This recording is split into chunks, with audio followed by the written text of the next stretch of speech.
지금까지 예루살렘과 또 유다 백성 그리고 이스라엘의 죄악을 심판하시는 그 심판의 메시지를 에스겔을 통하여 선포하게 하신 하나님께서 우리가 오늘 함께 교독한 25장 그리고 이후로 이어지는 말씀 가운데에서는 이제 유다의 주변 족속들, 주변 이방 나라들을 향한 하나님의 심판 말씀이 계속 이어지게 됩니다.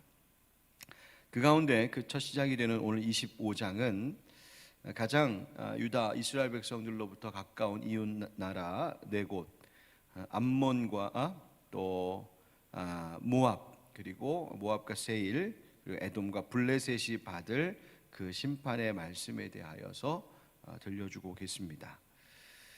먼저 1절부터 7절 말씀은 암몬을 향한 심판인데요. 암몬은 이스라엘과 자주 적대적인 관계에 있었던 족속입니다. 특별히 북이스라엘이 멸망할 때 유다를 돕기보다는 오히려 유다의 멸망으로 자기들의 땅을 넓히는 이득을 얻고자 했던 그런 족속입니다. 오늘 본문도 읽어보면 암몬이 무슨 죄를 지었는지 나오고 있는데, 특별히 그들의 그 죄의 특징이라고 한다면 3절 하반절 말씀처럼 유다 족속이 사로잡힐 때에 네가 그들에 대하여 이르기를 아하 좋다 하였도다. 하나님의 성소가 더럽힘을 받고 또 유다 백성 하나님의 백성들이 사로잡혀 갈 때에 그걸 보고 야 잘됐다 좋다 그렇게 조롱했다는 겁니다. 6절 말씀에도 주 여호와께서 이같이 말씀하셨느니라 네가 이스라엘 땅에 대하여 손뼉을 치며 발을 구르며 마음을 다하여 멸시하며 즐거워하였나니. 즉 유다가 어려움에 처할 때 이 암몬 족속이 즐거워하고 조롱하고 멸시했다는 겁니다. 즉 가까이 있는 이웃의 또 이웃 민족의 아픔을 함께 나누지 않고 오히려 이웃의 아픔을 이용하여 자기들의 이득을 챙기려고 했던 죄가 암몬 족속에게 있다 하시는 것입니다. 그래서 하나님께서 어떻게 하시겠다 하시냐면 4절의 말씀과 같이 동방 사람에게 넘기시겠다. 여기서 아마 동방 사람들은 아랍 민족을 이야기하는 것으로 보이는데 그 아랍 민족에게 넘기시겠다. 하나님께서 그 죄값을 그렇게 치르게 하시겠다고 말씀하시는 겁니다. 이것이 바로 암몬을 향한 하나님 심판의 메시지였고요. 8절부터 11절 보면 모압을 향한 심판의 이야기가 나옵니다.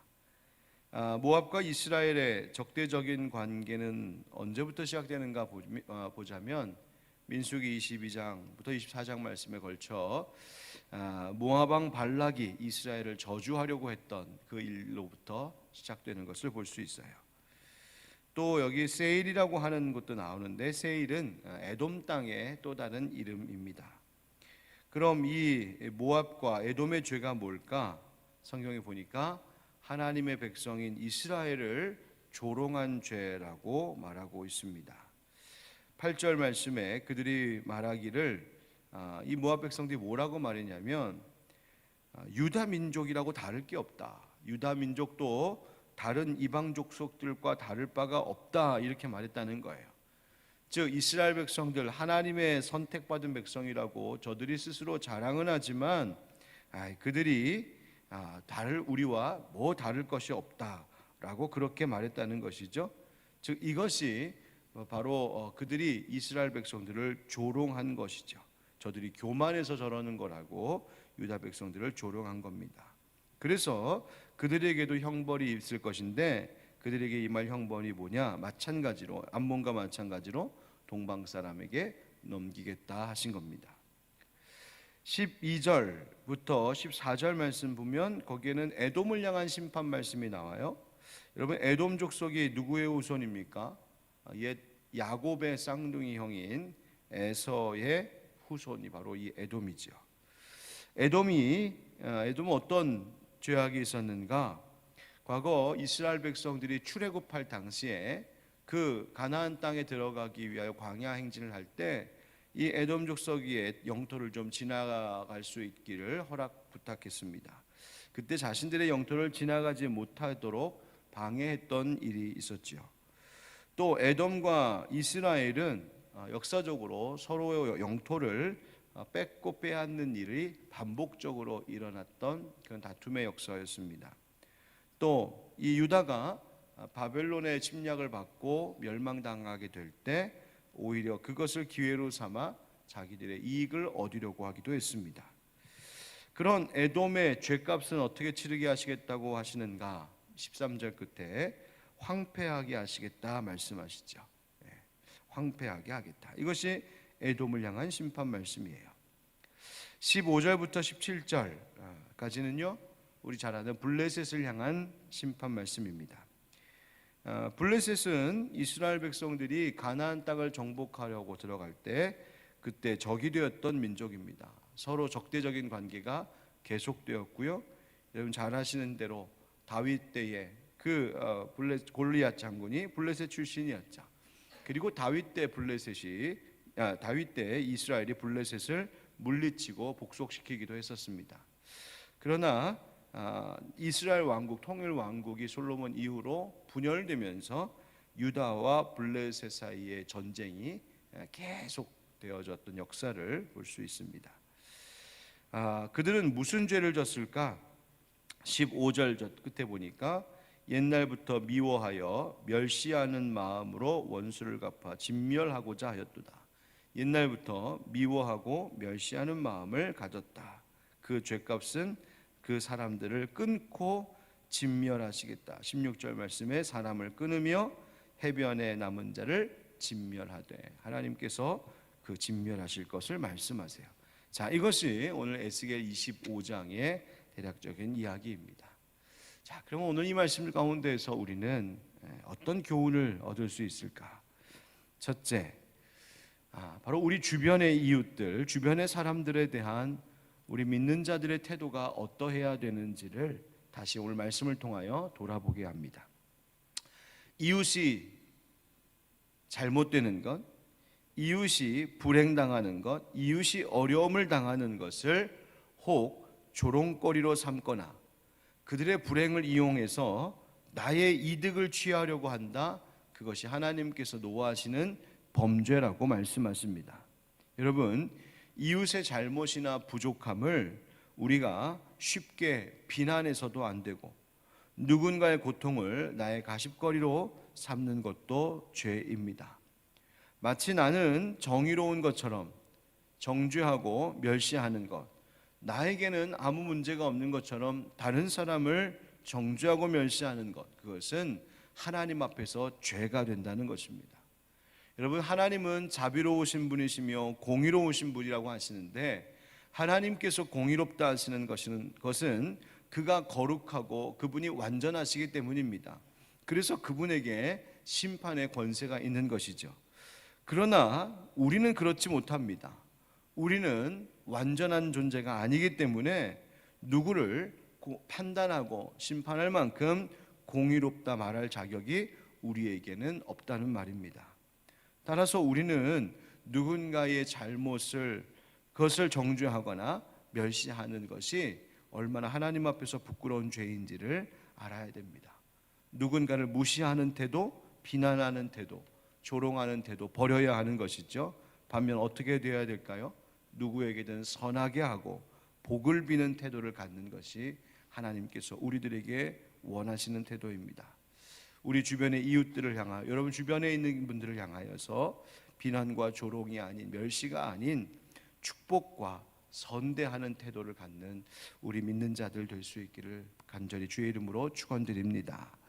두 번째로 오늘 말씀 가운데에서 하나님의 백성, 이스라엘 백성들을 괴롭히거나 저주하면 하나님께서 갚으신다라고 하는 말씀이 나타나고 있습니다. 하나님의 백성들을 저주하고 괴롭히면 하나님이 갚으신다. 왜? 하나님께서 이미 그들의 조상 아브라함에게 약속하신 바가 있었기 때문입니다. 창세기 12장 3절 말씀에 너를 축복하는 자에게는 내가 복을 내리고 너를 저주하는 자에게는 내가 저주하리니 땅의 모든 족속이 너로 말미암아 복을 얻을 것이라 하신지라. 아멘. 이것이 바로 우리를 향하여서 하나님께서 약속하신 말씀입니다. 그런데 이 말씀을 갖고 우리가 다른 사람을 향하여 이것을 무기 삼으면 안 되겠습니다. 하나님은 우리가 서로가 서로에게 덕을 세우고 선대하며 복이 되기를 원하시지, 우리 믿는 자들에게 이 복의 약속이 있다고 해서 우리를 감히 저주해, 우리를 감히 멸시해, 어디 봐라, 너희들 어떻게 되는 봐라, 어떻게 되는지 봐라, 마치 그것으로 위협하듯 우리의 무기 삼을 말씀은 아니라는 것입니다. 여러분, 하나님은 하나님을 믿는 자들을 통하여 주변에 복이 흘러가기를 원하는 마음으로 이 약속의 말씀을 주셨어요. 여러분, 우리는 어떨까요? 우리는 누군가에게 복이 되는 삶을 살고 있을까요? 누구에게 복을 빌어주는 삶을 살고 있을까요? 여러분, 서로가 서로에게 복을 빌어주는 삶을 살 때 그 복이 결국 우리에게 돌아온다는 사실을 알고, 마찬가지로 하나님께서 우리의 복 주시기를 빌며 선대할 수 있는 우리가 되기를 주님 이름으로 축복합니다. 마지막으로 오늘 말씀에 이 각 족속들을 심판하시겠다라고 하시는 말씀, 그 끝에마다 공통적으로 나타나는 말씀이 있는데, 그 반복되는 말씀이 뭐냐면 내가 주 여호와인 줄 너희가 알리라 하시는 말씀이에요. 이것이 에스겔서의 특징이기도 한데, 오늘 본문만 해도 5절, 7절, 11절, 17절에 반복해서 등장하고요. 내일부터 나누게 될 말씀에도 이 말씀은, 이 구절은 계속 반복됩니다. 내가 주 여호와인 줄 너희가 알리라. 즉, 하나님께서 이방 족속을 심판하심을 통하여 이루고자 하시는 것은 뭐냐면, 저들이 모두 여호와 하나님 알기를 원하시는 거예요. 하나님이 하나님 되심을 알기를 원하는 것이죠. 모든 것이 하나님의 주권 아래에 있음을 알기를 원하시는 거예요. 모든 역사, 개인의 삶뿐만이 아니라 국가 간의 관계도, 국제 정세도, 인류의 역사도 모든 것이 다 하나님 손안에, 하나님의 주권 아래에 있음을 알게 하시는 거예요. 여러분, 이스라엘의 멸망한 것이 하나님께서 실패하신 것이라고 이방 족속들이 조롱해서는 안 될 일이었다는 말이에요. 하나님이 실패했다고 어느 누구도 조롱하거나 비난할 수 있는 것이 아니죠.